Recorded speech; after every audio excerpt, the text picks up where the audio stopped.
Yan, good morning guys. For today's video, yan, nandito pa rin tayo sa kasa ng Premium Bikes Corporation. At ang ating tatalakayin at pag-uusapan ngayon ay ang presyo at syempre actual sound check at inclusion ng ating Yamaha Aerox version 3. Ito yun guys. Yan. Standard model lang to guys, version 3 ni Yamaha Aerox. Kaya doon sa mga interesadong kumuha ng Aerox, interesado malaman ng presyo at galawan nito, etong video na to guys ang fit para sa inyo. Okay, bago natin banatan yan, bago natin tirahin at kanain, syempre, intro muna tayo.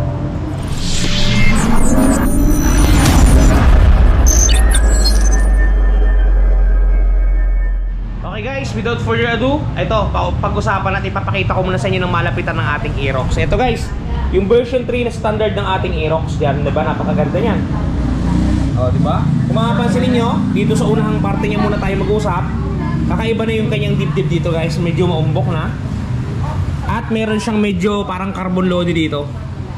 Yan. Diba? At saka yung kanyang ilaw yan, kung mapapansin yung headlight natin guys ha, parang na siyang mini driving light na square. Kabilaan yan, yung ating signal light, eto guys, LED na rin to. Kabilaan. Pagdating sa baba, yan, medyo iba na yung kanyang tapaludo, kung mapapansin ninyo. At medyo may palong na siya dito. Para siyang lumaking Honda Click na 160. Yan, mataba na yung mukha niya. Papunta sa gilid guys, kung mapapansin ninyo, yan, medyo may mga sparkling na dito. Yan, dito may kakaiba na rin siya dito guys. Meron siya dito parang, hindi ko maintindihan kung tawag dito. Basta yan siya sa malapitan. Yung kanyang dibdib dito, ibang iba na rin. Yan o. Meron siyang charger port, kagaya ng dati. Ito guys, ang pinakamalaking pinagbago niya. O diba, yung kanyang panel board, kakaiba ng itsura. Yan, may logo siya dito. Open natin guys para makita ninyo. Ayan yung itsura niya. Yan. Diba, ang ganda? Ulitin ko guys ha, para siyang kotse. Tignan nyo ha. O, lalapitan ko. Yan. Okay.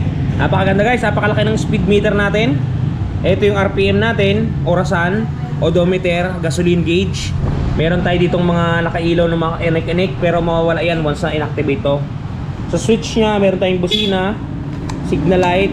Ito yung menu natin guys, menu, high low. Tapos ito guys, nawala na yung ating handbrake. Yung handbrake na nilalak to dati, meron to dati. Nawala na siya. Sa kabila naman, meron tayong starter at meron tayong hazard. Okay, yan yung pinagbago nya. Malaking pinagbago nya. Dito sa bangko nya, yan, may stitching na tayo. Ano, di ba? Hindi niyo napapatabasan kasi manipis na siya. Dito sa likod niya guys, naka-inclined, matambok na to. Tapos yung ating signal light, yan, makyut. LED na to guys, oh. Kita niyo ba? LED na siya. Yung ating stoplight, LED na rin. Pero lumiit siya ng bahagya. Yung ating fender, ganoon pa din. Yan, ito yung pinakamatinding pagbabago guys. Naka-disc brake na yung version 3 natin. Yan, kita nyo ba? Naka-disc brake na tayo guys. Dati kasi diba drum brake yun, ngayon naka-disc brake na siya. All in all, napakaganda guys. Good item. Yan. Pagka pinaandar naman yan, pakinggan nyo. Start natin, alisin ko muna itong presyo. Start natin. Yan, namatay. Yan guys, umaandar na siya. Ganito itsura ng ating RPM oh. Hindi siya yung totally na napupuno. Meron lang siyang parang kumapalo. Yan o. Kita nyo? Yan, diba? Ganda. Yan. Ito yung ating gulong sa puwet. Yan. Paandar na yan. Napakalaki ng gulong guys. Goods to goods, pang daily use, pang touring, o kung ano pa man. Ito yung tunog ng makina natin, pakinggan ninyo. Yan. Yan yung tunogan ng makina. Para siyang, kung tatanungin guys ha, para siyang naka-plasto na swing arm. Bakit? Kasi dikit na yung tapaludo doon sa kanyang gulong. Diba? Napakakunti na ng clearance. Tapos medyo parang nakapalabas to kung titingnan natin sa mabilisan. O diba? Napakaganda guys, napakatahimik na makina. Pakinggan yung kanya. Yan. Kuha na kayo guys, napakamura niyan. Ito nga pala yung presyo niyan. Dito kay Premium Bikes Corporation. Ito ay kabit ko. Yan. Ito guys yung ating suggested retail price, 125,900 pesos. Yan. Screenshot nyo. Down payment natin is 12,590. Ang dalawang taon pagka nag-down po kayo nito, 7,413. Ang rebates po nito ay 600. At pagka tatlong taon po, 5,800. Ang rebates naman po ay 700. Aerox version 3 2025. Screenshot nyo guys. Yan yung presyo niya ngayon dito kay Premium Bikes Corporation. Yan guys, napakaganda na, diba? Lakas ng headlight guys, oh. Oo, siya. Pag hindi ka nasilaw, ewan ko na lang sa'yo. Oh, parang matatuloy siya, no? Parang mata siya. Tapos meron siyang kilay. Diba? Pansin niyo, may kilay siya guys. Oh, yun, parang mukha, oh.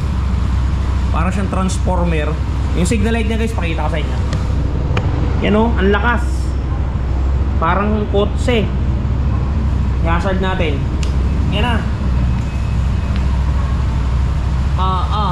O, diba? Parang mukha ni Megatron. Yan guys, ang ganda. Yung U-box niya nga pala, hindi ko pa naipakita sa inyo. Yan. Ito yung U-box natin guys. Yan. Medyo ganun pa rin, kagaya ng dati. Ito, may cover siya sa baterya. Yung upuan natin. Ito yung visor. Yan. Tapos, ito yung kanyang free tools. Screw lang. Tapos ito kanyang owner's manual. All in all, ayun lang. Yun, ganun pa rin kagaya ng dati. Yung kanyang susi guys, ganun pa din kagaya ng dati.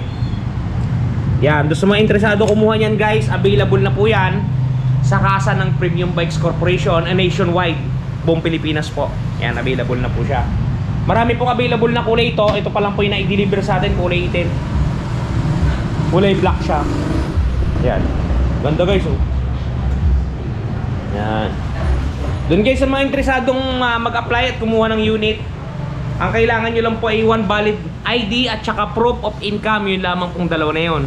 Minimum down payment po natin, yan po, 12,590. Okay?